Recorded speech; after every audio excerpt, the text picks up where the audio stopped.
हर इंसान एक बेहतर जिंदगी चाहता है। कोई ज्यादा सुख सुविधाएं चाहता है, किसी को बड़ा घर चाहिए, किसी को ज्यादा पैसा चाहिए, किसी को बेहतर जीवन साथी चाहिए। ये सारी ख्वाहिशें जायज हैं, लेकिन इन्हें पाने के लिए हम रास्ता कौन सा अपनाते हैं वो तय करता है कि हमारे जीवन का सफर कैसा होगा।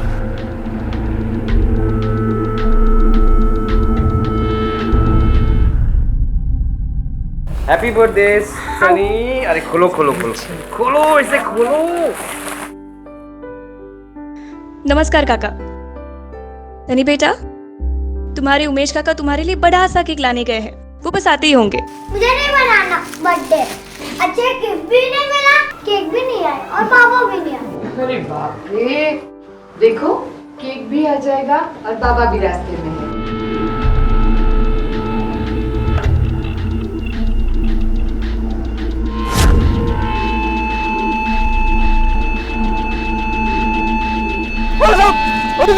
आखिर कोई इंसान जिंदगी से इतना घबरा क्यों जाता है, इतना कमजोर, इतना बेबस क्यों हो जाता है?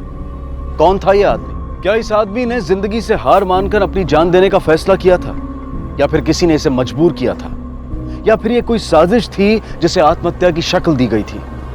पर वो ये कैसे भूल गया कि घर पर उसका परिवार उसके लौटने की राह देख रहा होगा। आ जाएगा बाबा के, किस बात की चिंता है? काका प्रसून। नमस्कार काका। आज भी आप दोनों लेट हो गए? नहीं भाई, मैं तो टाइम पे था, ऐसे कुछ काम निकल आया। वो एक्चुअली क्या ना, एक क्लाइंट मीटिंग थी तो इसलिए थोड़ा। ये क्लाइंट मीटिंग ना हमेशा गलत टाइम पे ही होती है। काका मुझे कुछ जरूरी बात करनी है आपसे। बाद में माला से कुछ जरूरी बात करनी है, उसके बाद तुमसे बात करता हूँ। माला अंदर आ जाओ। जी। केक आ गया, केक आ गया। केक कहाँ है?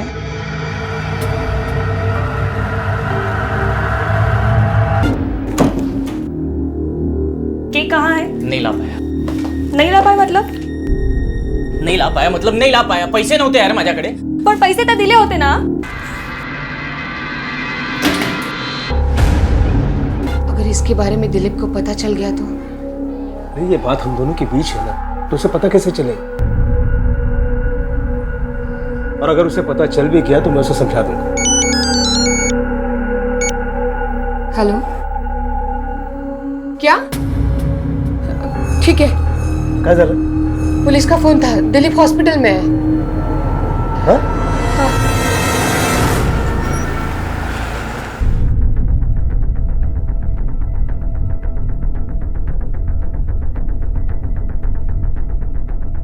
लवकर चला।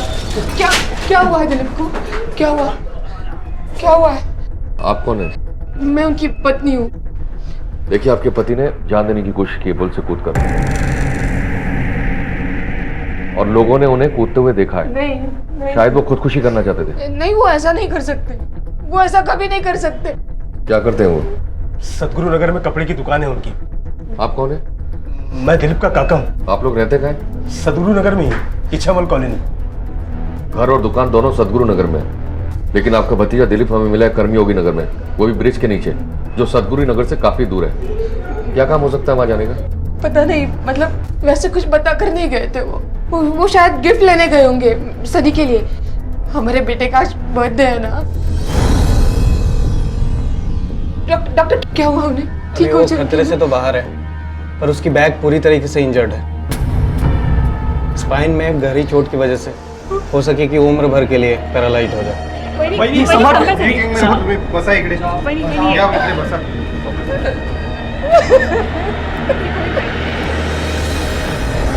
ये बात तो तय थी कि दिलीप ने आत्महत्या की थी, जिसे पुल के नीचे खड़े लोगों ने स्पष्ट किया था। लेकिन पुलिस ये नहीं जान पाई थी कि इस आत्महत्या के पीछे का कारण क्या था, और दिलीप के पैरालाइज्ड हो जाने के बाद ये जानना पुलिस के लिए और मुश्किल हो गया था।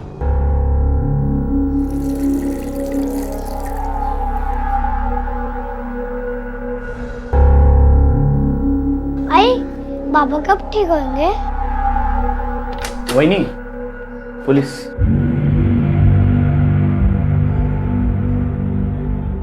बात कर सकते हैं? पता नहीं, अब तक कुछ बोल नहीं रहे हैं। आप बाहर आएंगे, कुछ बात करनी है। जी।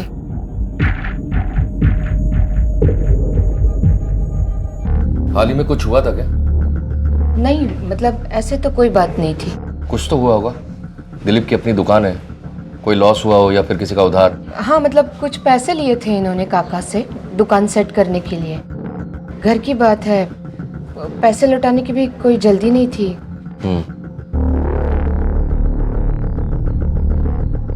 आप दोनों भाई भी क्या उनके साथ दुकान में काम करते हैं? नहीं सर, मेरा तो खुद का साइबर कैफे है और मैं पब्लिक सर्विस एग्जाम के लिए तैयारी कर रहा हूँ। और आप?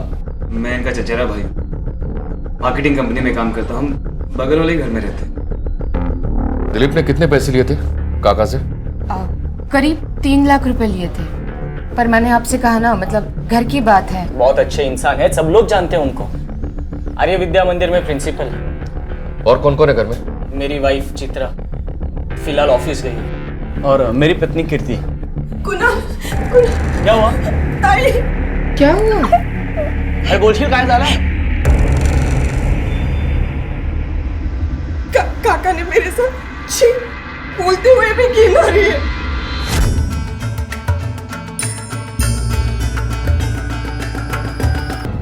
अरे बेटा, तुम यहाँ आ गई। मैंने कहा ना अंगड़ाई लेने के लिए, मैंने हाथ सीधे की और तुम्हें लग गया। नहीं। बेटा, और तुम उसका गुस्सा मान गई। बेटा, मैं माफी मांगता हूँ, मेरा इरादा बिल्कुल ऐसा नहीं था। तेरी हिम्मत कैसे? अरे क्या दिमाग ठिकाने है तुम्हारा? अरे काका है वो, काका बस कर रही है। शांत बसाता तुम ही। काका ऐसे कर ही नहीं सकते, डोकं ठिकाणावर आहे का? माझ्यावरती विश्वास ठेवा। एक मिनट, मुझे तुमसे अकेले बात करनी है।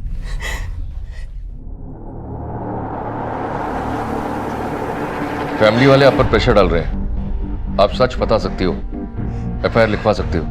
देखिए, ऐसे चुप रहने से कुछ नहीं होगा। इससे पहले भी कुछ हुआ है? काका ने पहली बार मुझे इस तरीके से छुआ। तुमको छुपा तो नहीं रही ना हमसे? नहीं सर, मैं सच बोल रही हूँ, और प्लीज मैं इस बात को और आगे नहीं बढ़ाना चाहती। प्लीज।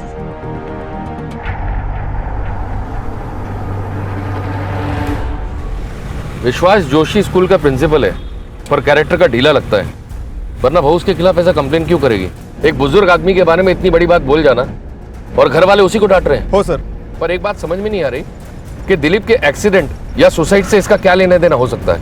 सर, हो सकता है विश्वास ने दिलीप से पैसे मांगे हो और ये बात उसके पत्नी को पता नहीं हो। दिलीप पैसे लौटाने के हालत में नहीं होगा और इसलिए उसने कदम उठाया होगा। मुझे लगता है जोशी के घर में कोई खिचड़ी पक रही है।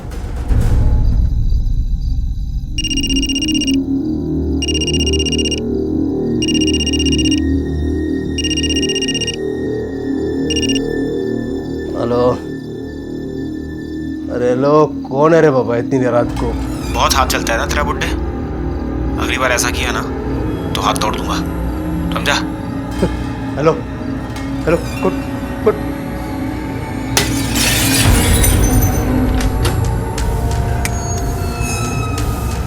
बाबा, काय झालं? हेलो हेलो, पेट्रोलिंग 421 गंगापुर की खाड़ी के पास एक बॉडी मिली है। आई रिपीट, गंगापुर की खाड़ी के पास एक बॉडी मिली है। सर, पहले दिलीप की आत्महत्या की कोशिश और फिर विश्वास जोशी का खून। सर, कल ही घर की बहू कीर्ति ने इन पर मॉलेस्टेशन का आरोप लगाया था और आज इनका खून हो गया। बॉडी का कब पता लगा? साहब करीब 2 बजे। बॉडी के आसपास कुछ मिला? जी सर, अब तक तो कुछ भी नहीं। बॉडी को पोस्टमार्टम के लिए भेजो और इसके बेटे प्रसून को इन्फॉर्म करो। और देखो आसपास अगर मोबाइल मिलता है तो पता तो लगे किसने इसे यहाँ बुलाया था। सुबह से तुम कहाँ थी? मैं तो घर पर ही थी। दरअसल वो मेरी तबीयत ठीक नहीं थी, इसलिए मैंने ऑफिस से छुट्टी ली थी। हाँ सर, घर ही सोती ही। तो घर में रह के भी अपना बाहर का काम करवा सकते हैं, है ना? क्या? आप मुझ पर शक कर रहे हो? शक नहीं, पूछताछ कर रहे हैं। सर, मैं ऐसा क्यों करूंगी? मैंने तो उनके खिलाफ पुलिस कंप्लेंट करने के लिए भी मना कर दिया था। आपको भी बात ये पता है? पता है, क्योंकि तुम्हें पता है कि तुम्हारे घर वाले सपोर्ट नहीं करेंगे और तुम्हारा पति भी सपोर्ट नहीं करेगा। हाँ, पता है। हमारी पूरी फैमिली में काका के खिलाफ कोई कुछ नहीं बोल सकता, क्योंकि घर में कोई प्रॉब्लम आए या फिर पैसे की तंगी हो तो फैमिली में एक ही तो है। कीर्ति, क्या बोल रही हो तुम? हाँ, एक मरे हुए इंसान के बारे में ये सब बोलते हैं और भूल गई काका ने हम सबके लिए कितना कुछ किया है। कुणाल की भी कितनी मदद की है उन्होंने, और उनके बारे में तुम ये सब सोचना भी नहीं। एक मिनट, आप उन पे दबाव मत डालिए। आप कंप्यूटर की मदद करने के लिए हमेशा उनके घर पे जाते हो? नहीं, पहली बार गई थी। अक्सर तो चित्रा जाती है मदद करने, पर कल वो ऑफिस के काम की वजह से बिजी थी, एक्स्ट्रा आवर्स कर रही थी, सो मुझे भेज दिया। चित्रा ने तुम्हें कभी आकर बताया कि उसके साथ भी कुछ ऐसा हुआ है? नहीं सर, इस घर में इससे पहले ऐसा कभी नहीं हुआ। ये तो बस कीर्ति है जो अपना बदला ले रही है। बदला? वही मैं काका से बदला लूंगी। जो भी है ना, साफ साफ बताओ, पुलिस से कुछ छुपाने की कोशिश मत करना। ये तो इसी से पूछिए आप। हाँ हाँ सांगते ना, घाबरते कमी। सर इस घर में शादी करके पछता रही हूँ मैं। गलती मेरी थी, गलत आदमी से शादी कर ली। कुणाल ने मुझे बताया कि वो बहुत अमीर फैमिली से बिलोंग करते हैं। उसकी फैमिली ने भी यही बताया कि उसका खुद अपना साइबर कैफे है। लेकिन नहीं, शादी के बाद पता चला कि वो सिर्फ एक पार्टनर है, कुछ खास नहीं कमाता, सिर्फ नाम के लिए बिजनेस है। इन सब ने मिलकर मुझे चीट किया है। निकम्मा पति। कमा तो मैं लेती हूँ सर, मैं तो खुद डिवोर्स लेना चाहती थी, पर नहीं, काका ने बीच में टांग अड़ा दी, मेरे भाई बाबा से जाके शिकायत कर दी। फंस गई हूँ मैं यहाँ पे। और इसी बात का तुमने बदला लिया है ना? अपने काका के लिए अभी भी बहुत गुस्सा नजर आ रहा है। सर मैं ऐसा क्यों करूंगी? हाँ ये बात सच है कि मैं नफरत करती हूँ उनसे, लेकिन मैं उनको मारने वाले के बारे में सोच भी नहीं सकती। आपके पति कहाँ है? जी, कुणाल अभी अपने साइबर कैफे में होगा। और बाकी सब? उमेश अपने इंस्टीट्यूट में और चित्रा ऑफिस में। सर मैंने मैसेज भेज दिया है, बस आते ही होंगे सब। चित्रा का ऑफिस एड्रेस? कल आधी रात को एक अजीब सी घटना हुई। किसी ने पत्थर फेंककर बाबा की रूम की खिड़की तोड़ दी और उनको धमकी भरा फोन भी किया। मैं आने ही वाला था पुलिस स्टेशन कंप्लेंट लिखवाने के लिए, मैं आप खुद ही आ गए। आप रात में ही आ जाते तो ये घटना टल सकती थी। चलो विश्वास की कॉल डिटेल्स निकालो सर। पता करो कि रात में किसने उसे धमकी दी थी, और हाँ बैंक डिटेल्स भी पता तो करें, कौन कौन विश्वास से मदद लेता रहा है। हो सर।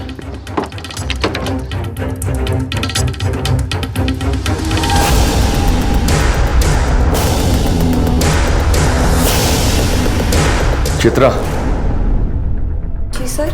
आपने कीर्ति को विश्वास के पास भेजा था?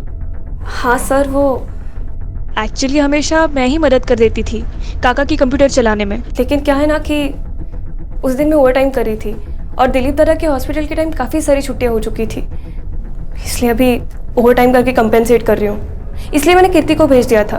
कीर्ति ने उस दिन सबके सामने ये कहा कि विश्वास जी ने उसके साथ कुछ गलत किया। क्या तुम्हारे साथ भी ऐसा कुछ हुआ है? नहीं सर, बिल्कुल नहीं। कीर्ति या तो झूठ बोल रही है या फिर उसे कोई गलत फहमी हो गई है। काका तो ऐसे कर ही नहीं सकते। तुम इतना कॉन्फिडेंस से कैसे कह सकती हो सकता है तुम्हारे साथ ना हुआ, उसके साथ हुआ। क्या है ना सर कि जितना प्यार काका बेटे से करते थे उनके, उतना ही प्यार हम सबसे करते थे। उन्होंने बहुत हेल्प की है हमारी। उधर विश्वास का मर्डर हो गया और तुम घर नहीं गई? सर वो मुझे भी अभी पता चला। मैं बस निकलने वाली थी कि मैंने लीव के लिए अप्लाई कर दिया है। घर का खर्चा तुम चलाती हो क्या? क्या करो सर, जैसे तैसे गुजारा चल रहा है, लेकिन बस कुछ ही दिनों की बात है। एक बार उमेश यूपीएससी की एग्जाम पास कर लेगा ना, फिर मुझे नौकरी करने की जरूरत भी नहीं पड़ेगी। ठीक है।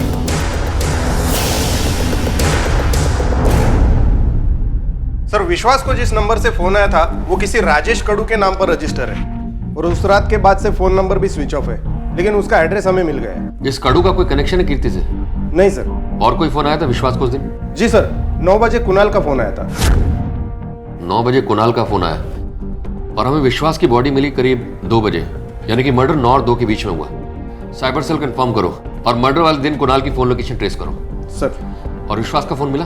नहीं सर, स्विच ऑफ है, और उसका आखिरी लोकेशन गंगापुर के पास का जंगल है। गंगापुर।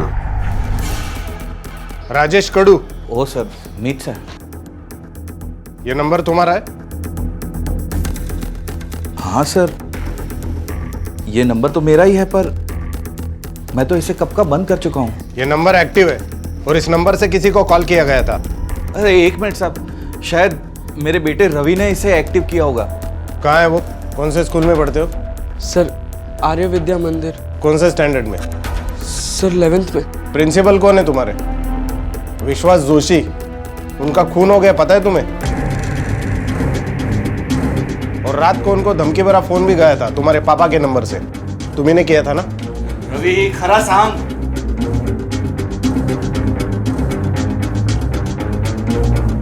हाँ सर, मैंने ही किया था उनको फोन। मैं सर बहुत गुस्से में था। किस बात का गुस्सा? वो सर हुआ यूँ कि गुस्सा आया था उन पे। मैंने उन्हें फ़ोन किया, उनके घर का शीशा तोड़ा, उन्हें डराने के लिए। पर सर मैंने उन्हें मारा नहीं। कल 9 से 2 बजे के बीच तुम कहाँ थे? सर मैं घर ही तो। हाँ सर, वो घर पे ही था। तुम्हारा फ़ोन नंबर दो मुझे, तुम्हारे पास है वो, और ज़रूरत पड़ी तो पुलिस स्टेशन आना पड़ेगा। सर मर्डर के दिन कुणाल के फ़ोन की लोकेशन मिल गई है। वो 10 साढ़े 10 बजे तक गंगापुर वाली खाड़ी के पास ही था।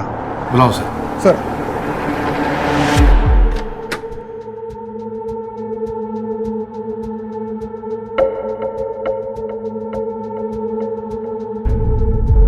क्या कर रहे हो? कुछ नहीं, मेरी घड़ी। घड़ी ढूंढ रहे हो? हाँ, मेरे पर्स में तुम्हारी घड़ी ढूंढ रहे हो? ये क्यों नहीं कहते कि काका के मरने के बाद तुम्हारी नजर मेरे पैसों पे है? कीर्ति कमाल। छोड़ो यार, अब कम से कम उस मरे हुए आदमी को तो छोड़ दो ऐसे। तो वो बेचारे वैसे ही। बेचारे? प्लीज कुणाल, मेरे सामने ये नाटक मत करो। सच बात तो ये है कि तुम्हारा रिश्ता काका से नहीं, उनके पैसों से था। कुणाल, मैं आखिरी बार समझा रही हूँ, मैं काका नहीं हूं, माझ्या पैशांपासून लांब राहायचं।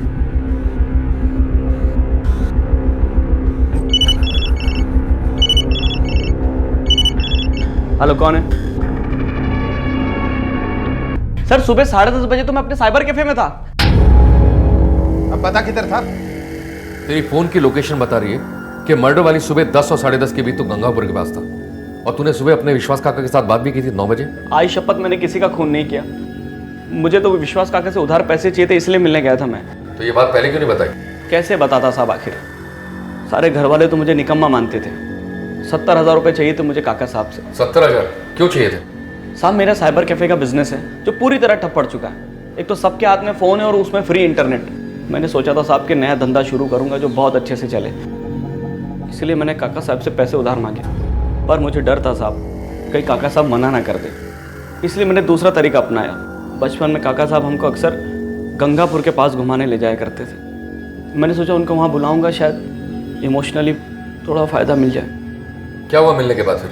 उन्होंने हाँ बोल दिया साहब, वो राज़ी हो गए और फिर मैं वहाँ से निकल गया। तुम दोनों साथ भी तो जा सकते थे घर। हाँ साहब, पर अर्जेंटली मुझे मेरे साइबर कैफे वाले पार्टनर का फ़ोन आया। उसने बोला कि कंप्यूटर बंद हो चुका है और रिपेयरिंग का काम सिर्फ मैं जानता हूँ, इसलिए जाना पड़ा। कॉल रिकॉर्ड्स में उसका नंबर तो होगा ना, दिखा फोन।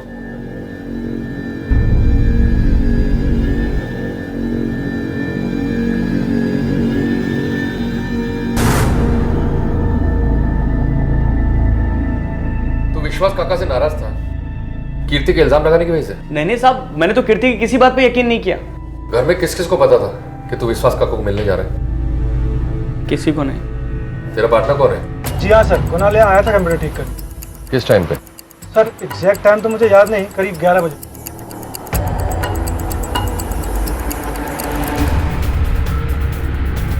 कुणाल ऐसे नहीं कर सकता, वो और बाबा बहुत क्लोज थे। कुणाल दादा काका की बहुत इज्जत करते थे आणि काका पण खूप मानायचे त्याला। हाँ, और काका ने उसको बिजनेस के लिए पैसे दिए थे, तो फिर वो क्यों मारेगा काका को? और इतने सालों में मैंने उन दोनों में कभी झगड़ा होते हुए भी नहीं देखा। साहब भाऊ को अच्छे से जानता हूं मैं, वो कभी किसी का खून नहीं कर सकते, और काका का तो बिल्कुल भी नहीं। भाऊ को कोई भी चीज की जरूरत होती तो काका ही तो थे जो उसकी मदद करते थे।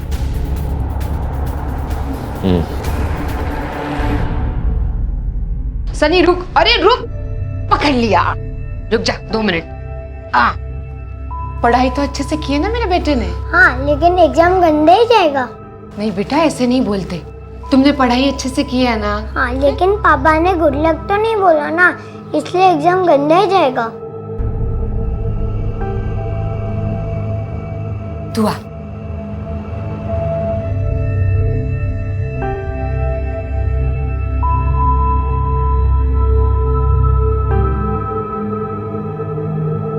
देखा, अभी बाबा ने सनी को गुड लक बोला ना?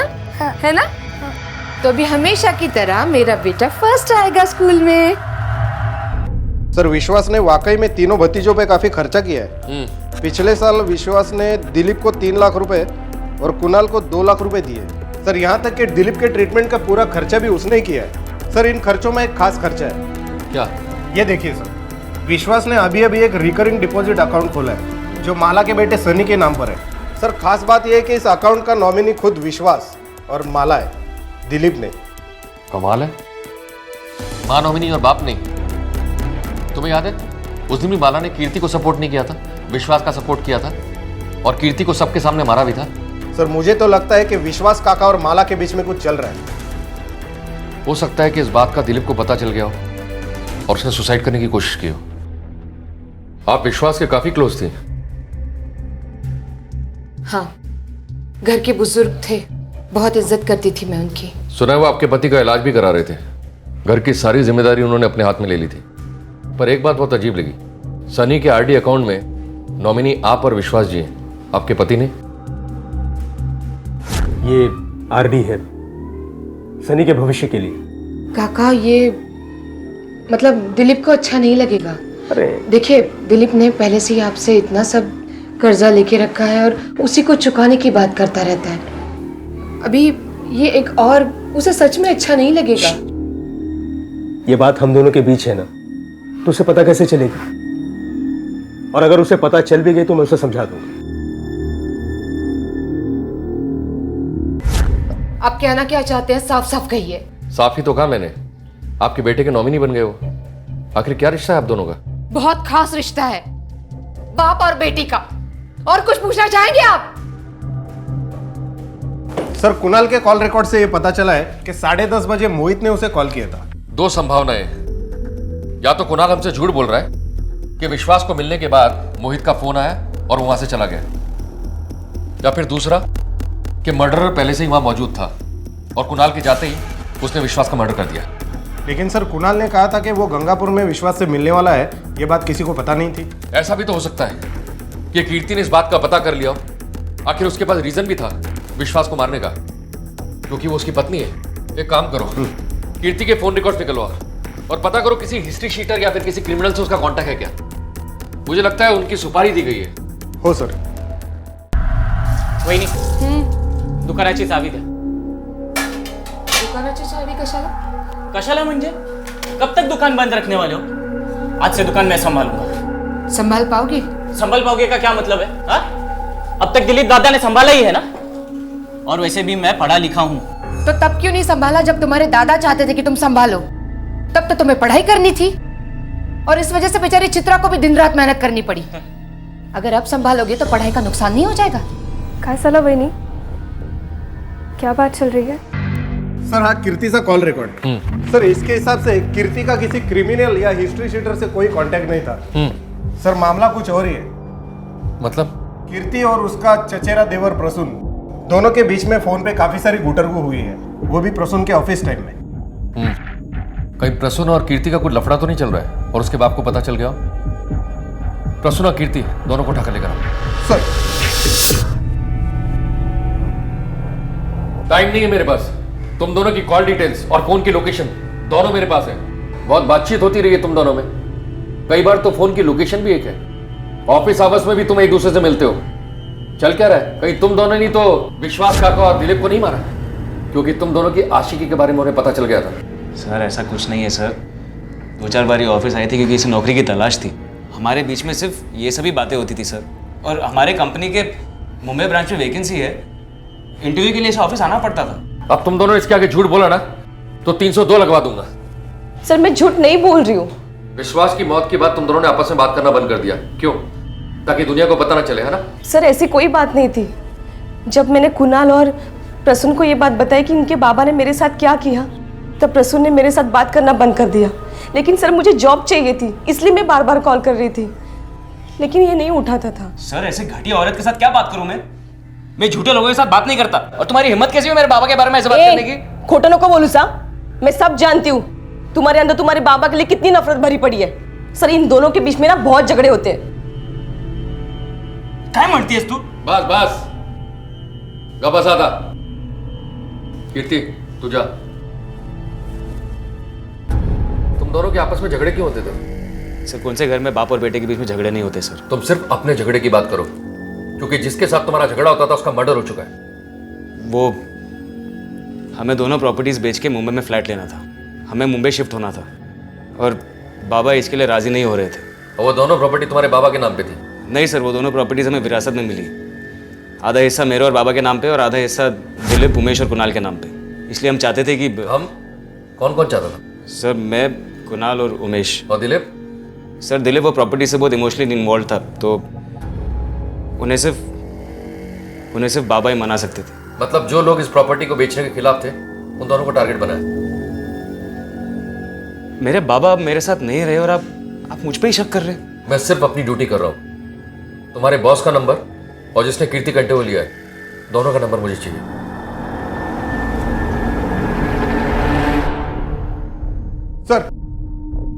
सर मैंने प्रसून के ऑफिस से पता किया। प्रसून और कीर्ति सच बोल रहे हैं। कीर्ति वाकई में जॉब के लिए कोशिश कर रही थी। मतलब प्रसून और कीर्ति के बीच में कोई लफड़ा नहीं था और प्रसून को अपने बाप को मार के कोई फायदा नहीं होने वाला था।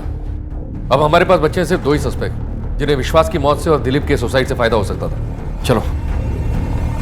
सिर्फ पैसे के लिए मैं अपने काका को क्यों मारूंगा सर? और मान लीजिए अगर मैंने मार भी दिया तो सारा पैसा तो उनके बेटे को मिलने वाला है और मैं अपने बड़े भाई का एक्सीडेंट भी करवाऊंगा। ऐसा कौन सा खजाना है सर उनके पास? वैसे भी तो अपनी पत्नी की कमाई पे जी रहा है, घर का खर्चा मुश्किल से चलता होगा ना। और तेरी पत्नी की कमाई कोई खास नहीं है, पैसों की जरूरत तो पड़ती होगी तुझे। चित्रा काफी कमा लेती है, जिससे मेरी ट्यूशन फीस वगैरह सारे खर्चे अच्छे से मैनेज कर लेती है। अब तो उसका प्रमोशन हो गया है, एक कंपनी में असिस्टेंट अकाउंटेंट हो गई है।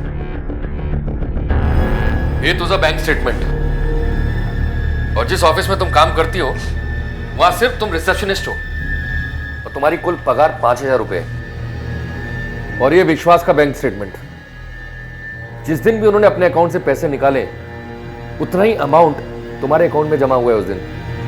पुलिस जब पीछे लगती है ना तो मुर्दों से भी बयान निकलवा लेती है।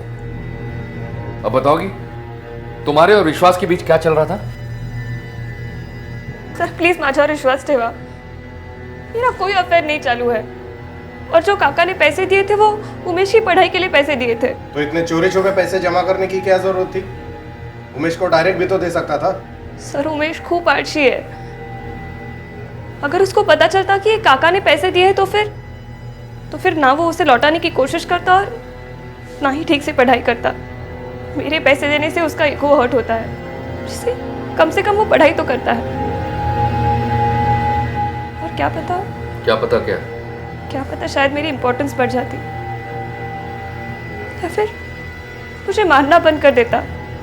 इसलिए मैंने झूठ बोला घर वालों से कि मेरी प्रमोशन हो गई है, जिससे मेरी सैलरी पर सवाल ना उठे। क्या लगता है ये चित्रा सच बोल रही है?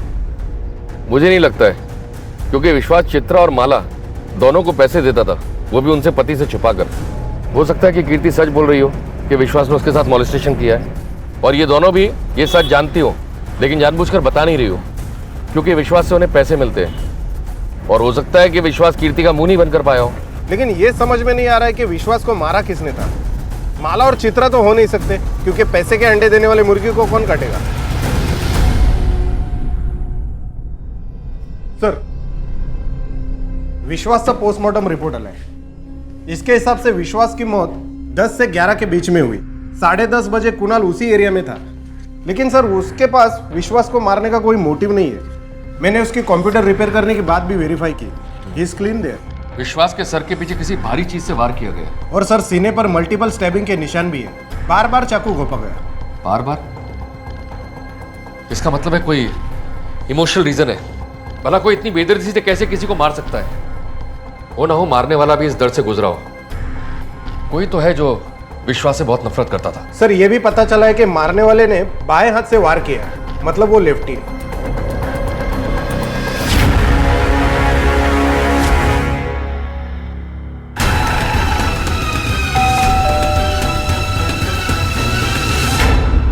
कुणाल का है? वो तो घर पर नहीं है, कल रात से घर नहीं आया। कहाँ गया? पता नहीं सर, बता के नहीं गया और कब से फोन ट्राई कर रही हूँ, उसका फोन भी स्विच ऑफ आ रहा है। साइबर सेल को कांटेक्ट करो और उसका लास्ट लोकेशन निकालो। क्या हुआ है सर? बाकी के सब कहाँ हैं? प्रसून कहाँ है? नहीं सर, आपको कुछ गलतफहमी हुई है। छुपाओ मत, खूनी की मदद करोगे तो पछताओगे। सर हम आपसे क्यों छुपाएंगे सर? आपसे छुपा के हमें क्या मिलेगा? और सर वो कहाँ जाता है, कब आएगा, किसी को कुछ बता के नहीं जाता। और इस वक्त भी हमें भी ये नहीं पता कि वो है कहाँ पे। हेलो पाटिल, मुझे एग्जैक्ट लोकेशन बताओ। वेरी गुड सर, कुणाल के फोन की लास्ट लोकेशन मिल गई है।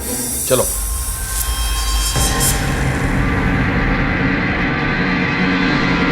पुलिस को कुणाल के फोन की आखिरी लोकेशन पता चली, जो कि इगतपुरी के जंगलों के बीच थी। आखिर कुणाल किससे डरकर भाग रहा था? क्या छुपाना चाहता था वो? क्या वो अकेला था या फिर घर का कोई और सदस्य भी पुलिस को गुमराह करने में उसकी मदद कर रहा था?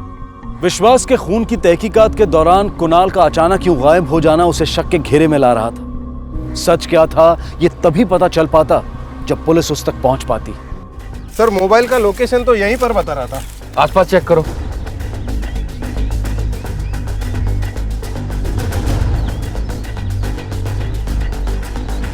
सर इकडे या लवकर बघा।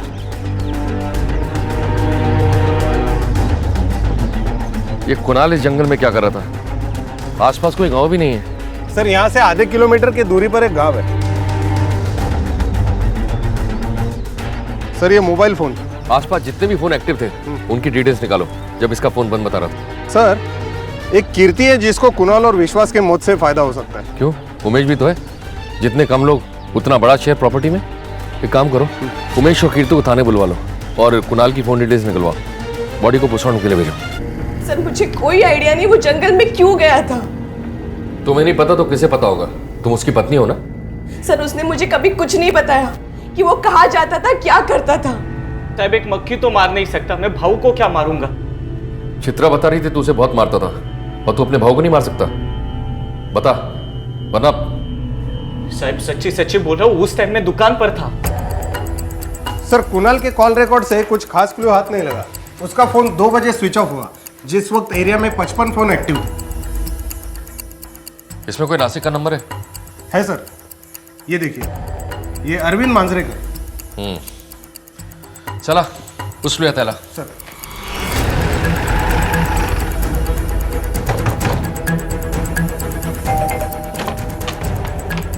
अरविंद। जी सर। शनिवार को इगतपुरी में क्या कर रहा था? सर, मेरे दोस्त की शादी है तो रिजॉर्ट की बुकिंग प्राइस पता करने गया था। तो ये काम फोन पे भी हो सकता है। तुम्हें वहाँ जाने की क्या जरूरत थी? सर मुझे लोकेशन देख के बुकिंग करनी थी और बिना लोकेशन देखे क्या मतलब बनता है? सर हुआ क्या है? रिसोर्ट गया था ना, वहाँ का नंबर लिया होगा ना? नंबर दे। सर हुआ क्या है बताइए तो सर एक बार। मर्डर का केस है। रिसोर्ट में फोन करके पता करो कि अरविंद झूठ बोल रहा है सच, और जोशी परिवार का आदमी कोई उसके टच में था या नहीं। सर हाँ, अरविंद का कॉल रिकॉर्ड। सर वो झूठ बोल रहा था कि किसी रिसोर्ट में गया था। उसके फोन लोकेशन के हिसाब से वो कुणाल के मर्डर स्पॉट के पास ही था। सर एक अजीब बात है अरविंद के कॉल रिकॉर्ड में। अरविंद को इस नंबर से लगातार फोन आता था। ये नंबर भी सर अरविंद के नाम पे ही रजिस्टर है, जिसकी लोकेशन दिलीप और विश्वास के घर के पास की बता रही है। सर और एक अजीब बात है कि सिर्फ और सिर्फ अरविंद से बात करने के लिए ये नंबर एक्टिव होता था, उसके बाद स्विच ऑफ। कितने बजे फोन आते थे? सर तकरीबन आधी रात को। अरविंद को उठाकर लेकर आओ। सर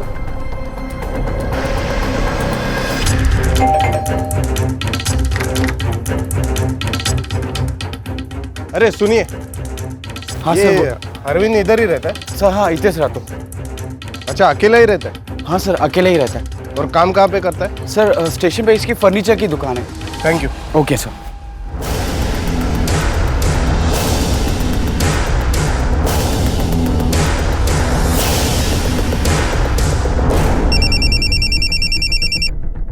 हाँ बोला। सर अरविंद ने दुकान नहीं खोली।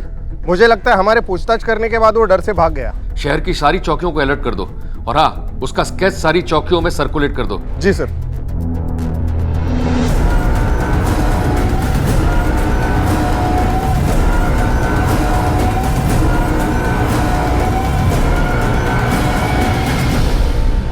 मान लो अरविंद ने ही कुणाल और विश्वास का खून किया है, पर वो ऐसा क्यों करेगा? उसका कोई क्रिमिनल रिकॉर्ड भी नहीं है। आखिर क्या वजह हो सकती है? और हाँ, ये अरविंद आधी रात को किससे बात करता है? कोई किराए के गुंडों से तो बात करेगा नहीं।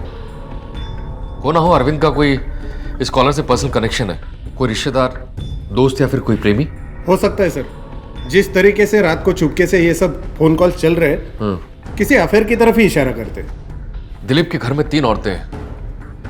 पहली माला, जिसका पति बेड रिडन है, और दूसरी कीर्ति, जिसका पति कुछ करता नहीं और उससे पीछा छुड़ाना चाहती है, और तीसरी चित्रा, जिसका पति उसे बहुत मारता है और उसकी कमाई पर हक जमाता है। कहीं ऐसा तो नहीं इन तीनों में से किसी का अफेयर चल रहा हो और शादीशुदा होने की वजह से वो ये चाहती हो कि ये बात किसी को पता ना लगे। एक काम करो आपटे, जिस नंबर से उसे लगातार फोन आते हैं उसे ट्रैक करो, कभी तो चालू होगा। सर। काफी कोशिशों के बावजूद भी पुलिस को अरविंद की कोई खबर नहीं मिल रही थी। अरविंद तक पहुंचने की एकमात्र उम्मीद थी वो फोन नंबर जो जोशी परिवार में से किसी का भी हो सकता था और जिस पर अरविंद की अक्सर बातचीत होती रहती थी। आखिर किसका था वो नंबर और उसका अरविंद के साथ और जोशी परिवार में हुई उन 2 हत्याओं के साथ क्या संबंध था?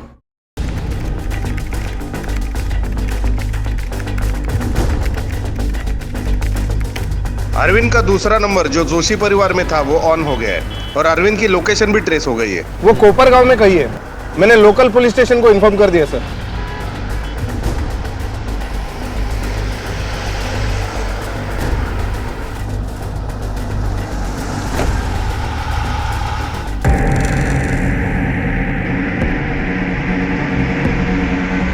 मैंने अपना पुराने वाला सिम ऑफ कर दिया। अब कोई भी मुझ तक नहीं पहुंच सकता।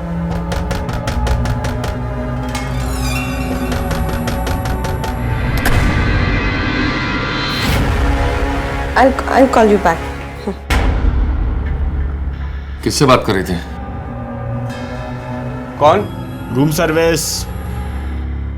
ये तो यूएस का नंबर है। सर वो मेरे यूएस के कंपनी के बॉस के साथ बात कर रही थी जॉब के लिए। पर सर क्या हुआ?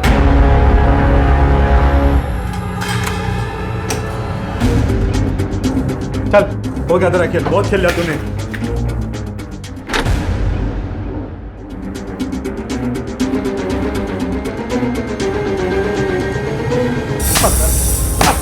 रुक, आपने जवाब देगा और मार खाएगा।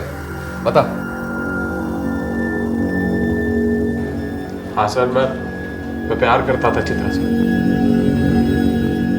हम लोग कॉलेज के टाइम के दोस्त। सर क्या करता मैं, मार दिया उसके काकू विश्वास को। पर क्यों? पर वो बहुत घटिया आदमी था। उसने मेरी चित्रा के साथ सर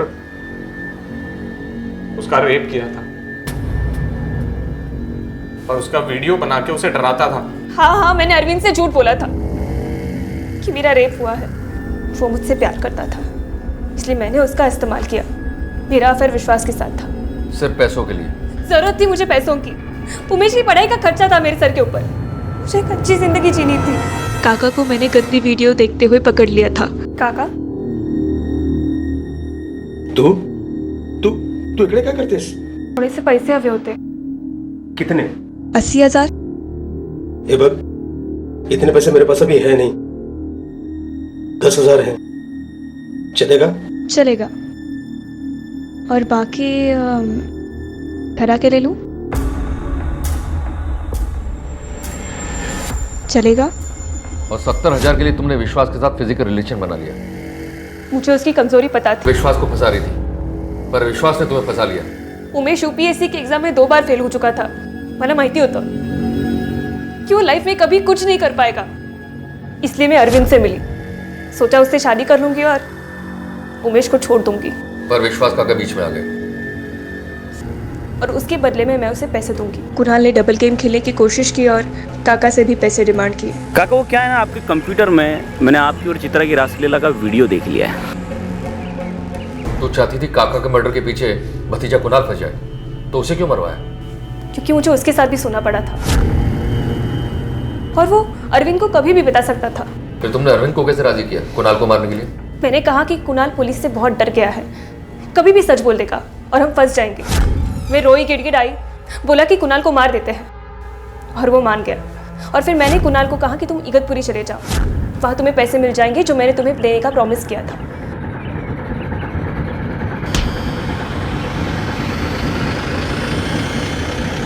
लेकिन एक बेवकूफ़ी हो गई।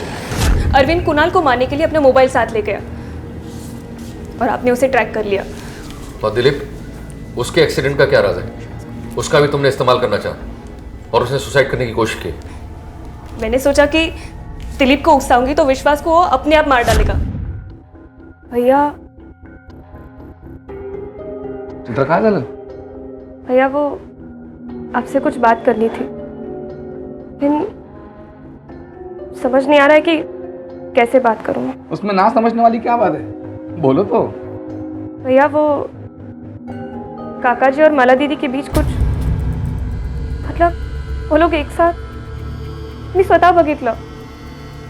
आप जब दुकान जाते हो तब। बेचारा खामखा उसने अपनी जान लेने की कोशिश की तुम्हारी वजह से। क्या हासिल हुआ तुमको? प्यार पाने का रास्ता जुर्म नहीं होता।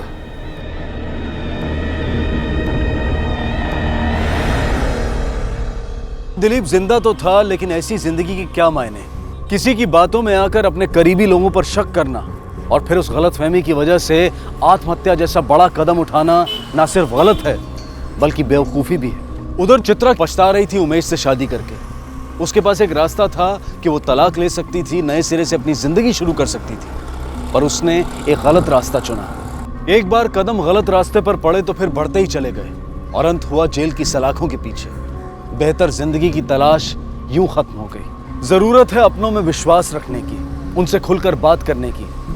रिश्ते तभी मजबूत होते हैं जब उनमें विश्वास होता है।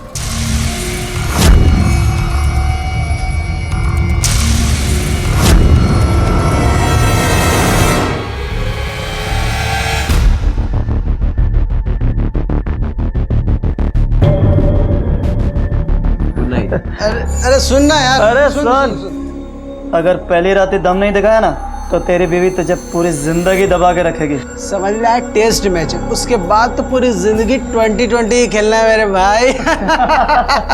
और एक बात, अगर जरूरत पड़े ना तो हमें भी बुला लेना।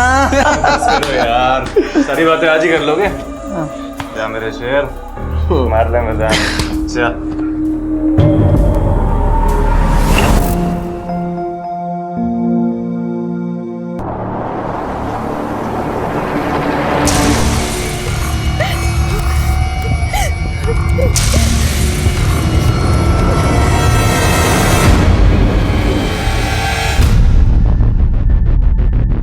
तो ये सब आपके पति ने नशे में धुत होकर किया?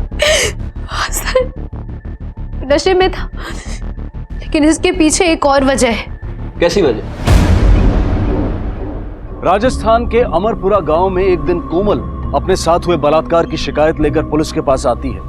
उसे देखकर ऐसा लगता है कि उसकी शादी कुछ ही वक्त पहले हुई है। तो किसने किया था कोमल के साथ ये बलात्कार? क्या थी उसकी कहानी और क्या था इस कहानी के पीछे का सच?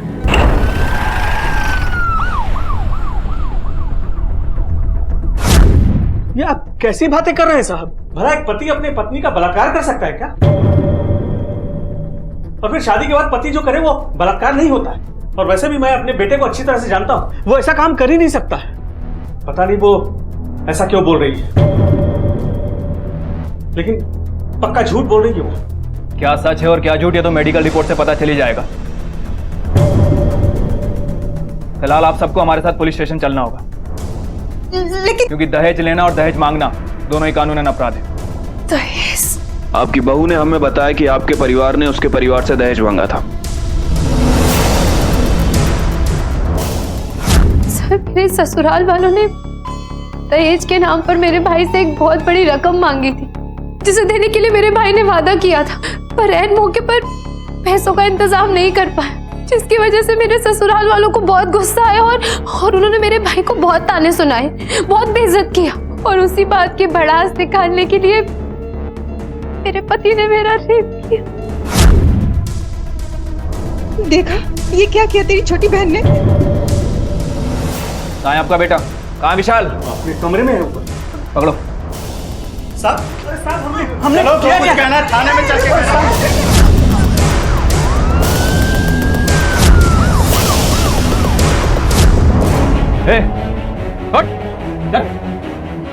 अरे क्या हुआ? क्या अपनी बीवी का बलात्कार किया तूने? चलो। उसे बलात्कार नहीं कहते, सुहागरात कहते हैं। और मेरी बीवी है, जो चाहे करो, तुमसे मतलब। चल थाने बताता हूँ क्या है। चल। चलो।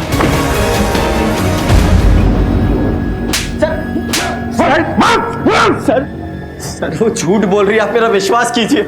सर मुझे तो जब पता चला कि उसका महीना चल रहा है तो मैंने खुद उससे कहा कि आज रहने देते हैं। सर कहानियां अच्छी बना लेता तू, लेकिन इतनी भी अच्छी नहीं कि हम विश्वास कर लें। मेडिकल रिपोर्ट के आने तक अपनी खैर मना ले तू। जैसे ही मेडिकली ये प्रूव हुआ कि तूने अपनी पत्नी कोमल के साथ बलात्कार किया है, तो ऐसी धुलाई शुरू होगी ना तेरी कि जिंदगी भर याद रखेगा।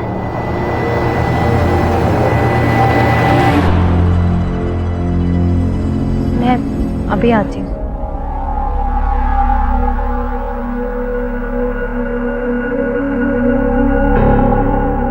भैया कोमल क्या है ये सब?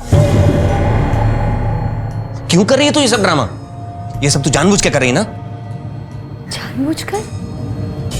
भाई होने के बाद भी आप मेरे साथ नहीं, उल्टा मुझ पर ही शक कर रहे हैं। शर्म आती है मुझे आपको अपना भाई कहते हुए। कोमल बात को घुमा मत।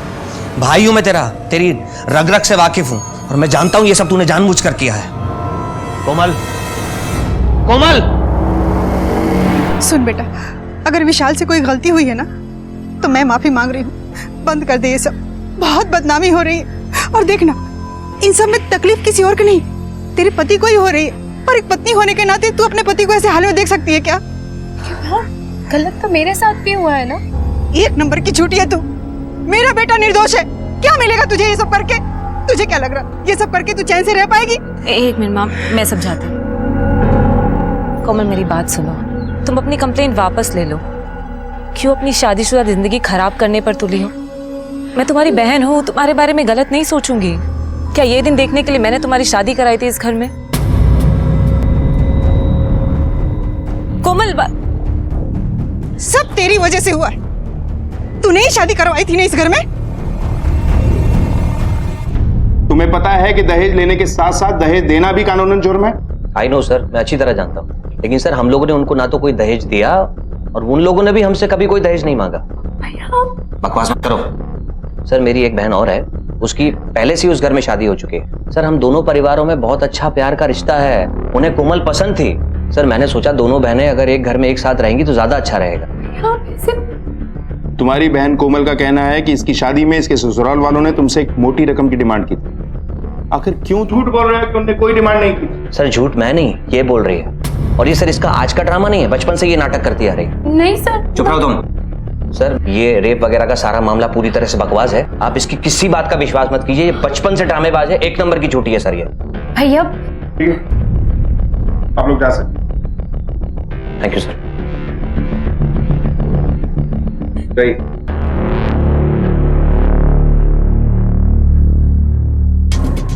कपिल, ये मामला तो बड़ा अजीब सा है।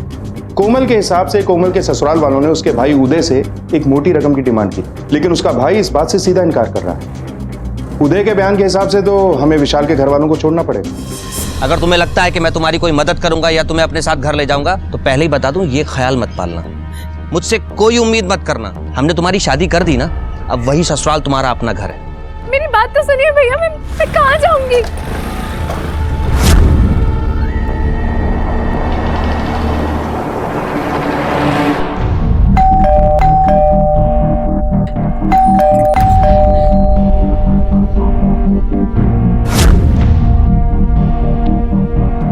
ये रही कोमल की मेडिकल रिपोर्ट। रिपोर्ट के हिसाब से उसके साथ बलात्कार हुआ है। साहब ये कैसी बातें कर रहे हैं आप? ये पति पत्नी के बीच में शारीरिक संबंध तो होता ही है, उसे बलात्कार कैसे कह सकते हैं आप? तो अपनी पत्नी के साथ नहीं करेगा तो किसके साथ करेगा वो?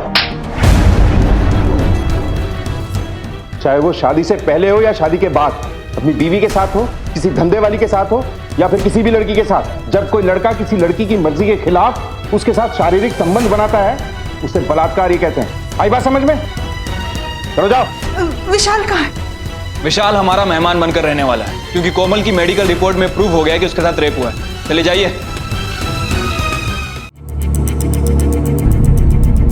मुझे माफ कर दीजिए। सब रिश्तेदार और पूरे मोहल्ले के सामने हम सब की नाक कटा दी, तब अकल आई तुझे?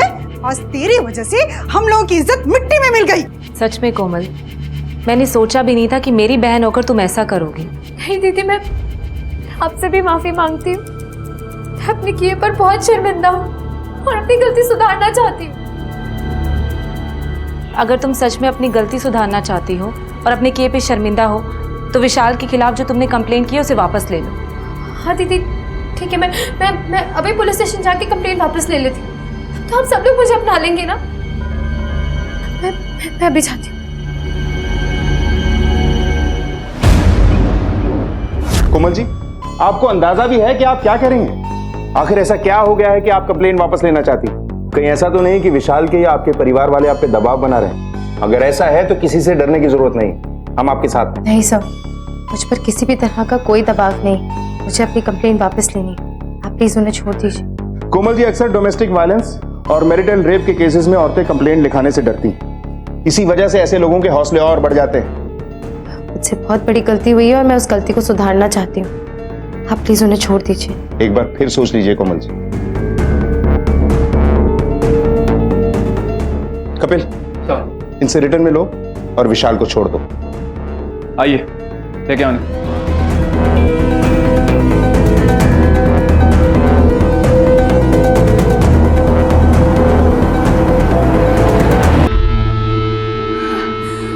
आज तो सबकी जान ही ले लेते हो।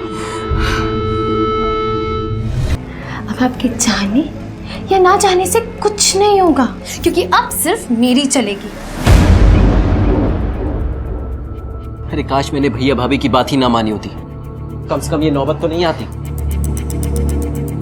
ये सब आपकी गलती है। आप ही ने शादी करवाई थी ना मेरी उससे, कहा था कि बड़ी अच्छी लड़की है। अब मुझे क्या पता था मेरी साली ऐसे निकलेगी। जिंदगी बर्बाद कर दी उसने मेरी। हमें बहुत जल्द कोई ऐसा तरीका ढूंढना होगा जिससे कोमल से छुटकारा पा सके। एक ऐसा तरीका जिससे सांप भी मर जाए और लाठी भी न टूटे।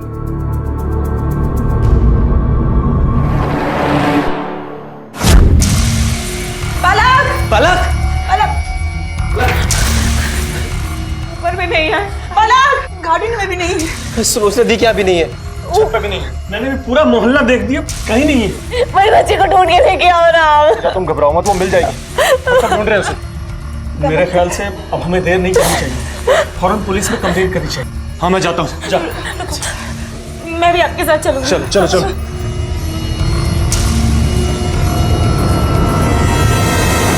अब मेरी बेटी पलक रोज की तरह स्कूल से आई, खाना खाया और अपने दोस्तों के साथ खेलने चली गई। रोज वो खेल कूद कर घर आ जाती है, लेकिन आज सर, हमने उसके दोस्तों से भी पूछताछ की, लेकिन किसी को नहीं पता कि वो कहाँ चली गई। आप लोगों को किसी पे कोई शक है? नहीं साहब, हमारे तो किसी से कोई अनबन भी नहीं हुई।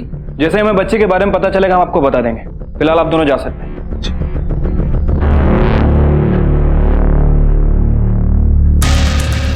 कपिल, कोमल और पूजा दोनों बहनें हैं। कोमल का अपने ससुराल वालों से पहले ही रिश्ता ठीक नहीं था। कहीं ऐसा तो नहीं कि पूजा भी इन्हें पसंद नहीं थी, इसी वजह से किसी ने इसकी बच्ची को कुछ कर दिया? लेकिन सर, पूजा के मुताबिक पलक को सभी प्यार करते हैं और परिवार में भी उसके सबके साथ अच्छे रिलेशन है। कपिल, ये 5 साल की बच्ची के गायब होने का मामला है। हम कहीं सुनी बातों पर यकीन नहीं कर सकते। ऐसा करते हैं कि इनके एरिया में चलकर उन बच्चों से पूछताछ करते हैं जिनके साथ पलक खेलती थी। तब तक इस पूरी फैमिली के लोकेशन डिटेल निकलवाओ। पता करो कि जब बच्ची किडनैप हुई कौन कहां था। Right sir.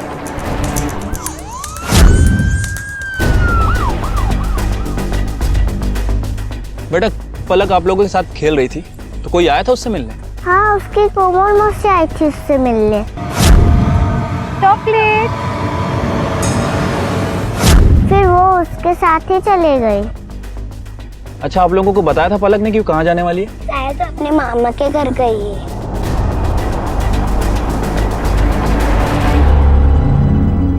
ये सब तेरा ही किया धरा है ना?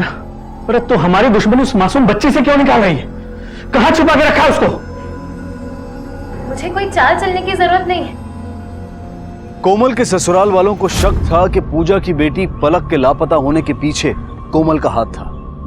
क्या वाकई कोमल ने पलक के साथ कुछ किया था? इसी बीच कोमल के ससुराल वाले कोमल से छुटकारा पाने की बातें कर रहे थे। ऐसा लग रहा था कि वो शायद कोमल को नुकसान पहुंचाने की सोच रहे थे। आखिर क्या होने वाला था? कहां थी पलक? आपने आखिरी बार पलक को कब देखा था? सर, मैं मार्केट से लौट रही थी, तब मैंने पलक को अपने दोस्तों के साथ खेलते हुए देखा। मैं उसके पास थोड़ी देर रुकी, बात की और फिर मैं वहां से चली गई। लेकिन पलक के दोस्तों का तो कुछ और ही कहना है। उसकी कोमल मौसी आई थी उससे मिलने। उनके मुताबिक आप पलक को अपने साथ लेकर उसके मामा के घर गई थी। नहीं सर, शायद कुछ गलतफहमी हुई है। आपको शायद पता नहीं है, मैंने जब से विशाल के खिलाफ कंप्लेन की है मेरा मेरे भाई के साथ में कोई रिश्ता नहीं है, तो भला मैं उसे वहाँ क्यों लेकर जाऊंगी? कहीं आप हमसे कुछ छुपा तो नहीं रही हैं? भला मैं आप लोगों से कुछ क्यों छुपाऊंगी? भलक मेरी बहन की बेटी है, मेरी भी बेटी जैसी है, और मैं उससे बहुत प्यार करती हूँ। Thank you.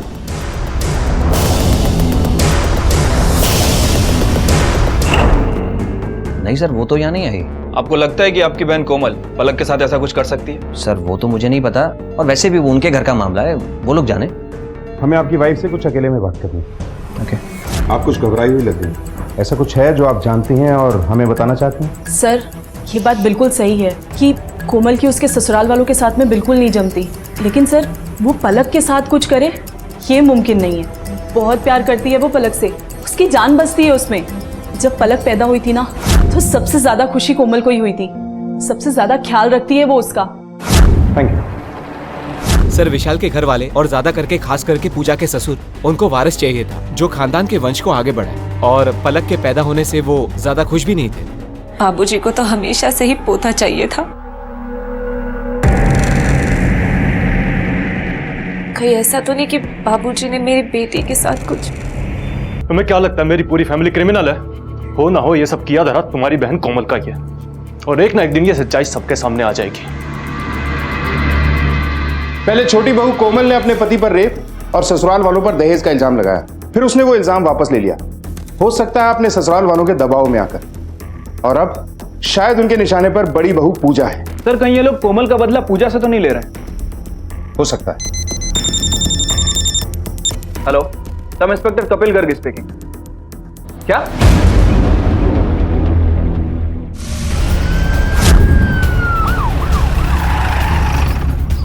सर इधर है।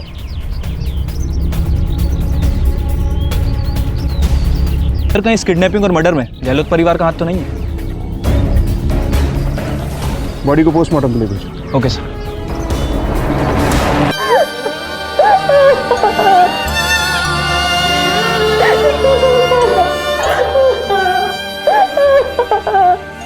अब जरा हमारे साथ थे।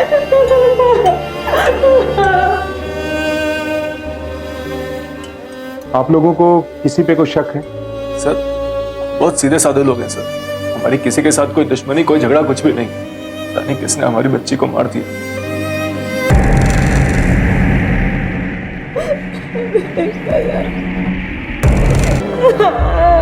पूजा, पलक मेरी भी बेटी थी। पूजा शांत हो जाओ। सर बच्ची की पोस्टमार्टम रिपोर्ट आ गई है।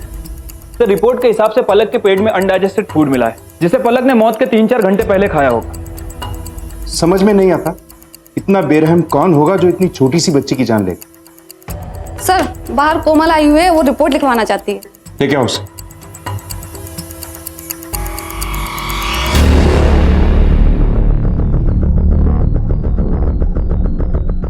सर मैं अपने परिवार के खिलाफ कंप्लेन लिखवाना चाहती हूँ। अब क्या किया है उन लोगों ने? उन लोगों ने मुझे बिजली के झटका देकर मारने की कोशिश की है सर। मैं ऊपर कपड़े सुखाने गई तो ये जरूर उन लोगों ने जानबूझ के किया है सर। आप चाहे तो गोपाल से भी पूछ सकते हैं सर। हाँ साहब, मैंने देखा था, वो विशाल भैया और मालिक दोनों ऊपर तो गए थे। सच बता माजरा क्या है? पहले पलक की मौत और उसके बाद कोमल पे मर्डर अटेम्प्ट। बोल। साहब ये आप क्या कह रहे हैं? ये सब उस कोमल की चाल है हमारे घर को बर्बाद करने की सर। पलक के साथ भी उसी ने कुछ किया हुआ सर मैं सच कह रहा हूँ, मैं उसे मारकर जेल क्यों जाना चाहूंगा? वो झूठ बोल रही है, हमें फंसाना चाह रही है सर वो। अब हम आपसे क्या बोले? कुछ बोलेंगे तो हमारी ही बदनामी होगी। पता नहीं किस किस के साथ उसका चक्कर था, यहाँ तक कि हमारे नौकर के साथ भी उसका चक्कर है। नौकर के साथ?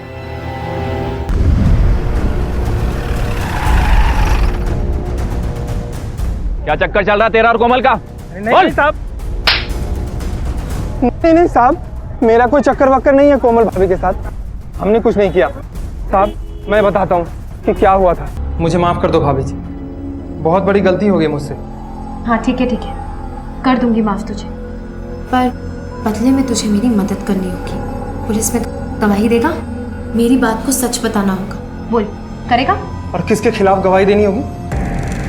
मेरे ससुराल वालों के खिलाफ। नहीं, मुझसे नहीं होगा ऐसा। अरे नमक खाया है उनका, और नमक हरामी उन्हीं से। नहीं होगा तुझसे? ठीक है, मैं भी पुलिस वालों को जाकर बता दूंगी कि तूने मेरे साथ क्या किया है। बहुत नमक खा लिया तूने, अब जेल की हवा खा। सर इसलिए मैंने गवाही दी थी। उस दिन मालिक विशाल भैया, उन दोनों को मैंने छत पे जाते हुए देखा था, लेकिन साहब उन दोनों ने वहाँ क्या किया ये मुझे नहीं पता। क्या गोपाल ने ऐसा कहा आप लोगों से?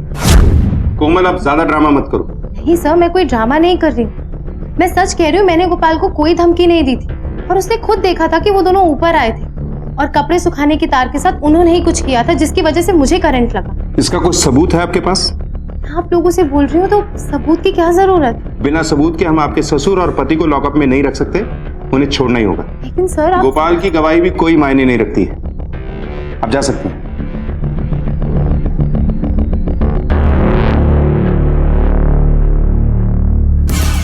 सर क्या लगता है आपको, ये कोमल सच बोल रही है या फिर कोई ड्रामा कर रही है?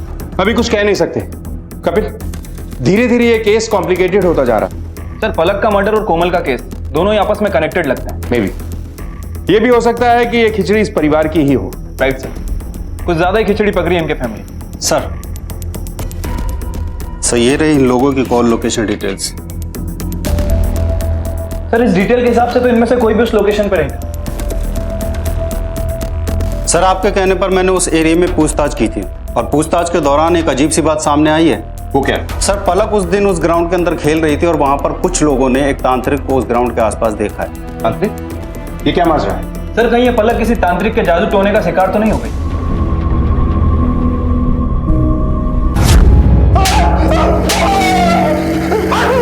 सब बता दो साहब, वो पूजा मेरे पास आई थी। मैं घर वालों के ताने सुन सुनकर थक चुकी हूँ। जल्दी कुछ ऐसा उपाय कीजिए कि मुझे बेटा हो जाए। अवश्य तुम्हें पुत्र की प्राप्ति होगी। मैंने उसे दवाई भी दी थी साहब, लेकिन उसकी बच्ची से मेरा कोई लेना देना नहीं है साहब। फिर तू उस एरिया में क्या कर रहा था जहाँ पलक खेल रही थी? मैं वहां से बीड़ी का पैकेट लेने जाता हूँ और मैंने उसे वहां कभी नहीं देखा। उसे अगवा करने तो दूर की बात है।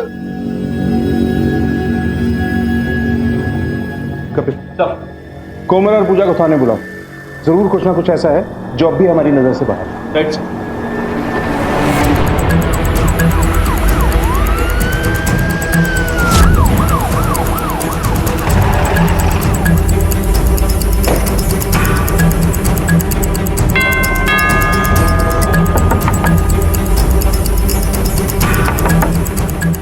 ठाकुर देखना विंडो पे।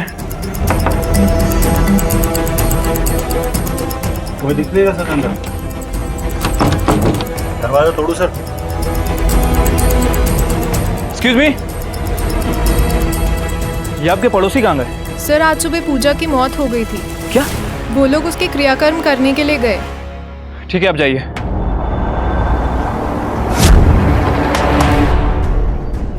ठाकुर शायद अंदर कोई है। ठाकुर दरवाजा तोड़ो।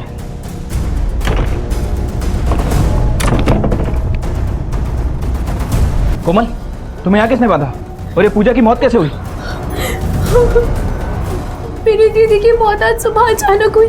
जब मैंने आपको फोन करने की कोशिश की तो यहाँ बांध कर चला गया और पूजा का क्रियाक्रम कराने के लिए लेकर गया। तुम्हें पता है उसे कहाँ लेके गए? हाँ।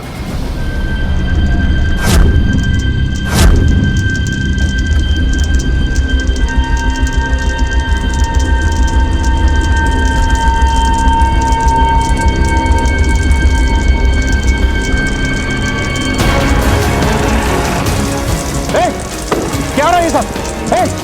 पानी दो, आग बुझाओ इसे, पानी दो, बुझाओ आग को, जल्दी। क्या हुआ सर? बुझाओ सारा आग। सर हुआ क्या है? पूजा का डेथ सर्टिफिकेट कहाँ है? साहब पूजा को कौन सा किसी ने गोली मार दी थी जो हम उसका डेथ सर्टिफिकेट वगैरह बनवाते या पोस्टमार्टम करवाते? सुबह देखा तो बेसुध पड़ी थी अपने बिस्तर पे, सांसें भी नहीं चल रही थी उसकी। हमें लगा कि मर चुकी है वो, इसलिए डॉक्टर को बुलाने की जरूरत भी नहीं समझी हमने। अब डॉक्टर को भी तभी बुलाते हैं ना सर जब किसी के बचने की उम्मीद हो। इतने भी अनपढ़ नहीं है आप लोग कि इतना भी नहीं समझते हैं कि किसी भी बॉडी को जलाने से पहले किसी एक्सपर्ट डॉक्टर से उसका डेथ सर्टिफिकेट लेना जरूरी होता है। और उस पर कोमल के हाथ पैर बांधकर उसे घर में बंद करके आए आप लोग। हमने कोमल को नहीं बांधा था, तो झूठ बोल रही है। सर वो खुद ही नहीं आना चाहती थी यहाँ। नहीं सर ये झूठ बोल रहे हैं। भला मैं खुद को बांधकर अपने आप को लॉक कैसे कर सकती हूँ कमरे में? कुछ भी कर सकती है, इसका भरोसा मत कीजिए आप। तो तुम्हारा भरोसा करे? ज्यादा मत बोलो। झूठी झूठी मैं नहीं, झूठी तुम सब लोग हो। चुप कर, झूठे हम नहीं झूठी तू है। जब से हमारे घर में आई है हमारे परिवार की सुख शांति छीन गई है सर। चुप रहिए आप सब लोग। बॉडी को पोस्टमार्टम के लिए भेजो। पोस्टमार्टम रिपोर्ट के बाद सब कुछ क्लियर हो जाएगा।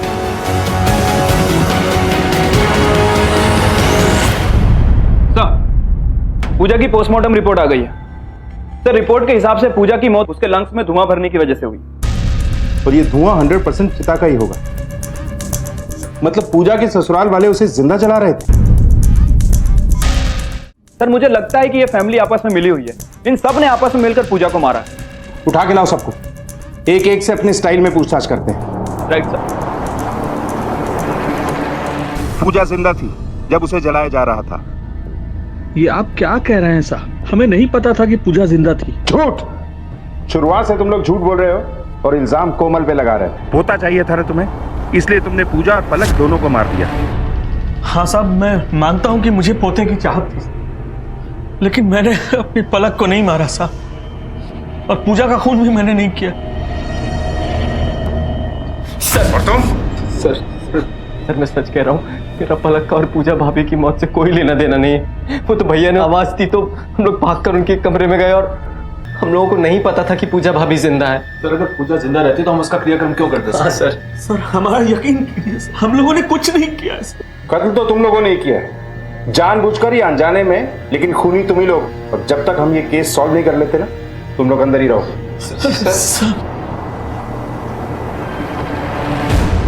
विशाल ने कुछ गलत नहीं किया है साहब। वो कोमल का पति है, वो चाहे उसके साथ जो करे उसकी मर्जी। शर्म आनी चाहिए आपको एक औरत होकर ऐसी बातें करते हुए।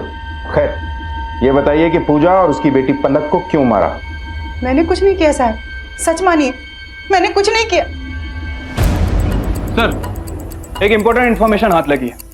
सर जब हमने तांत्रिक से पूछताछ की थी तो उसने बताया था कि पूजा अक्सर उसके पास आया करती थी। और सर तांत्रिक के कॉल रिकॉर्ड से भी ये प्रूफ होता है कि पूजा उसके टच में थी। लेकिन सर जब हमने क्रॉस वेरीफाई किया तो एक चीज पता चली, ये सब शुरू होने से पहले ही कोमल तांत्रिक के पास आया जाया करती थी। और ये बात तांत्रिक ने हमसे छिपाई थी, जो इस तरफ साफ इशारा है कि दाल में जरूर कुछ काला है। आप लोगों ने पहले कुछ पूछा नहीं और मैंने बताया नहीं। मुझे कोमल ने पूजा से मिलवाया था। पापा ये मेरी बहन पूजा है, इसे बेटा चाहिए। आप अपने तंत्र मंत्र से कुछ ऐसा कीजिए ना जिससे इसे बेटे की प्राप्ति हो जाए। अवश्य। देख तेरी तरह हमें भी तंत्र विद्या आती है। जब अपने लॉकअप में ले जाके डंडे से मंत्र फूकते हैं ना तो अच्छे अच्छे सच बोलने लगते हैं। फिलहाल तो तुझे छोड़ रहे हैं, पर एरिया छोड़ के मत जाना।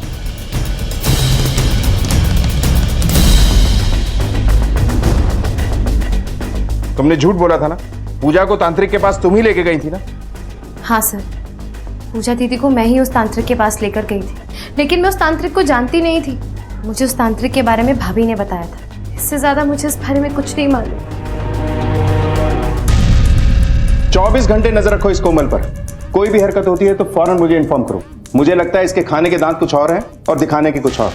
एक बार इसके पति और ससुर ने इसके साथ गलत किया था। हो सकता है इस बात का बदला ये अपनी बहन पूजा से लेना चाहती हो, क्योंकि इसकी बहन पूजा ने ही इसकी शादी इस घर में करवाई थी। बहुत शातिर खिलाड़ी है ये। अपने पूरे परिवार के साथ इसने खेल खेला है। इनफैक्ट हमारे साथ भी ये खेल खेल रही है। Right sir.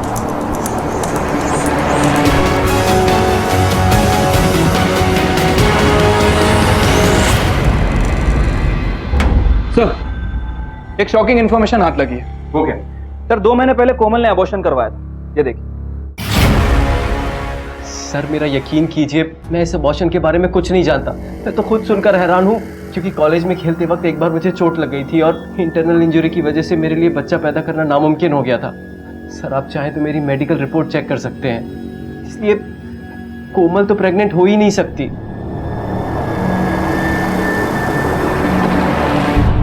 वो मेरा बच्चा था, मेरा और विशाल का बच्चा। बदला लेना चाहती थी मैं उससे। आप ही सोचिए ना सर, अगर ये बच्चा किसी दूसरे का होता तो मैं अबॉर्शन क्यों करवाती, बल्कि उस बच्चे को पैदा करती, उसे पालती, जिसे देखकर विशाल हर वक्त तकलीफ में रहता। पर विशाल तो बच्चा पैदा करने के लायक ही नहीं है, वो इम्पोर्टेंट है। झूठ बोल रहे सर, आप उसकी बात पर विश्वास मत कीजिए। झूठ मत बोलो, रिपोर्ट है उसके पास। झूठी रिपोर्ट्स बनवाने में कितना टाइम लगता है सर? इस केस में पुलिस अब एक ऐसे भंवर में फंस चुकी थी जहां से उन्हें कोई किनारा नजर नहीं आ रहा था। इस केस की शुरुआत में जहां कोमल एक बलात्कार के विक्टिम के रूप में सामने आई थी, वहीं इस वक्त वो पुलिस के लिए एक प्राइम सस्पेक्ट थी। कोमल के ससुराल वालों को पुलिस ने छोड़ दिया था, लेकिन वो अब भी उन पर कड़ी नजर रखे हुए थे।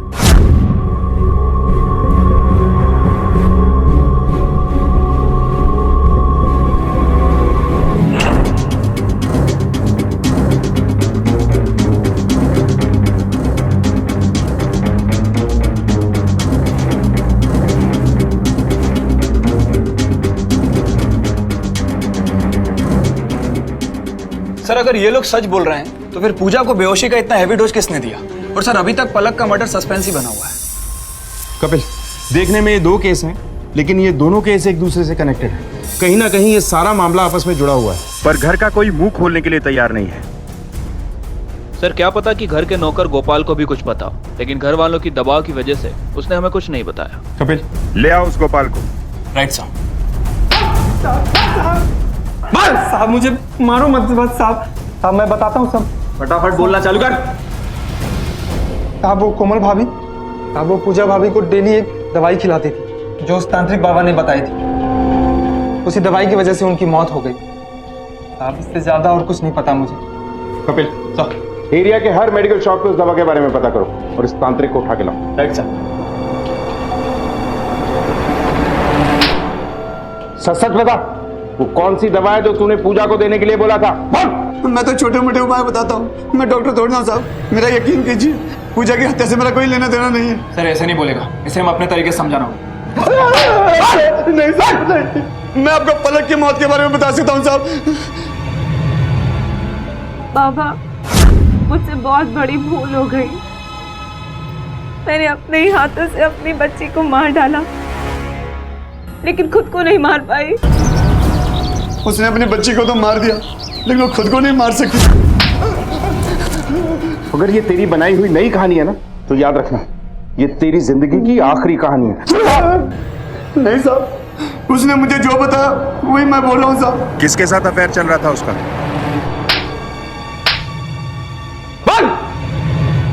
हाँ सर, मेरा अफेयर था कोमल के साथ। मैं अपनी बीवी से तंग आ चुका था, उसकी वजह से मुझे भी ताने सुनने को मिलते थे। वो मुझे बेटा नहीं दे पा रही थी। सर मेरे दिल में पूजा के लिए कोई जगह नहीं बची थी।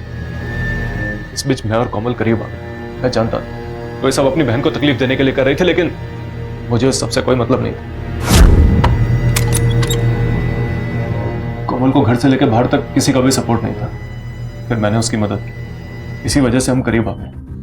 कोमल मैं जानता हूं तुम सही और मेरा भाई गलत है।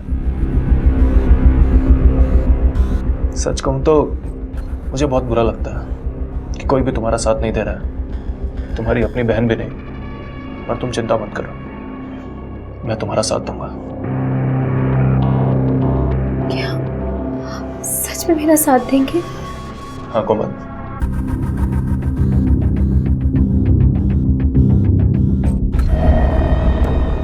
क्या है सब?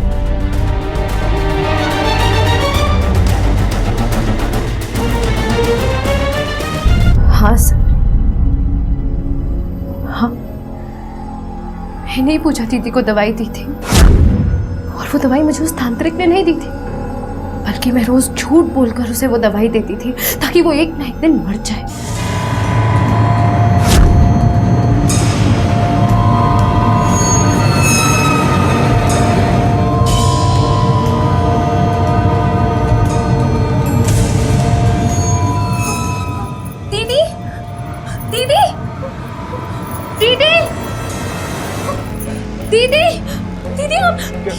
क्या हुआ? क्या? पूजा, पूजा उठो। लेकिन वो मरी नहीं थी, सिर्फ बेहोश हुई थी। पर अच्छा हुआ कि वो मर गई, वरना मैं खुद में कोई रास्ता जरूर निकाल लेती उसे मारने का। क्यों किया ये सब? क्योंकि उसने मुझसे बदला लेने के लिए पलक की जान ली थी सर। पलक की हत्या तुम्हारी बहन पूजा ने की है। ये कैसी बातें कर रहे हैं बाबा आप? ये नहीं हो सकता, मेरी बहन पलक को नहीं मार सकती। उसने मुझे खुद बताया। क्या कसूर था उसका? और मेरी शादी है कैसे घर में करा दी? ये सब कुछ दीदी ने किया, सब कुछ दीदी की वजह से हुआ। फिर आप ही मुझे बताइए कि वो क्यों जिंदा है? किसे जीना चाहिए और किसे नहीं जीना चाहिए, इसका फैसला करने वाली तुम कौन होती हो? अपनी बहन पूजा और उसकी बेटी पलक, दोनों की मौत की जिम्मेदार सिर्फ तुम हो। तुम्हारी वजह से ये सब कुछ हुआ। मेरी वजह से हुआ? आप मुझे बताइए सर, क्या कसूर था जो मेरे साथ रेप हुआ? मेरे अपने भाई ने मुझे घर में वापस लेने से इनकार कर दिया। जिससे प्यार करती थी उसके पास गई तो उसने मेरे साथ जबरदस्ती करने की कोशिश की सर। ससुराल वालों ने मुझे घर में वापस लेने से इनकार कर दिया, मुझ पर दबाव डाला, जिसकी वजह से मैंने कंप्लेन वापस ली और उसके बाद भी वो मुझे घर में नहीं ले रहे थे सर। मैंने सोच लिया था सर, मैं अब चुप नहीं बैठूंगी, सबसे बदला लूंगी। इसलिए मैंने धीरे धीरे ड्रामा करना शुरू किया, अपने जीजा जी के साथ अफेयर किया और उस गोपाल को भी धमकाया मैंने। और वो बिजली की तार का फाटक था, मुझे कोई करंट वरंट नहीं लगा था सर। सबको बचाना चाहती थी, सबसे बदला लेना चाहती थी और आप कह रहे कि अभी भी मैं गलत हूँ। एक गलती को सुधारने की बजाय तुमने सब कुछ बर्बाद कर दिया। मैं मानता हूं तुम्हारे ससुराल वाले गलत हैं, उनने तुम्हारे साथ गलत किया, लेकिन उसका उपाय यह नहीं था जो रास्ता तुमने चुना। भले ही तुम्हारी बहन ने अपनी बेटी पलक को मारा, लेकिन इस सब की जिम्मेदार सिर्फ तुम, क्योंकि तुमने उसके पति के साथ अवैध संबंध बनाए। अगर ये सब कुछ नहीं होता ना, तो आज पूजा और उसकी बेटी पलक दोनों जिंदा होते। कोमल की जिंदगी में जो कुछ भी हुआ उसके लिए वो अपनी बहन पूजा को दोषी मानती थी और इसी वजह से उसने अपनी ही बहन का खून कर दिया है। कहते हैं कि आंख के बदले आंख एक दिन इस पूरी दुनिया को अंधा बना देगी। जुर्म कभी भी किसी मसले का हल नहीं हो सकता। कभी कभी हम सबकी जिंदगियों में तकलीफें आती हैं। कई बार हमारी जिंदगी में कुछ ऐसा हो जाता है जिसमें हमारी कोई गलती नहीं होती, लेकिन इसका मतलब ये नहीं है कि बदले की भावना में हम जुर्म का रास्ता अपना लें, क्योंकि गलत रास्ता हमें कभी भी सही मंजिल तक नहीं पहुंचा सकता। इसी विचार के साथ अब मैं अनूप सोनी आपसे विदा लेता हूं। फिर मुलाकात होगी अगले एपिसोड में एक और चौंका देने वाले केस के साथ। तब तक अपना और अपने परिवार का ख्याल रखें और देखते रहें क्राइम पेट्रोल डायल 100। सबक एक को सीख हम सबको। जय। क्राइम पेट्रोल के और भी दिलचस्प कहानी देखने के लिए हमारे चैनल को सब्सक्राइब करें और बेल आइकॉन दबाना न भूलें।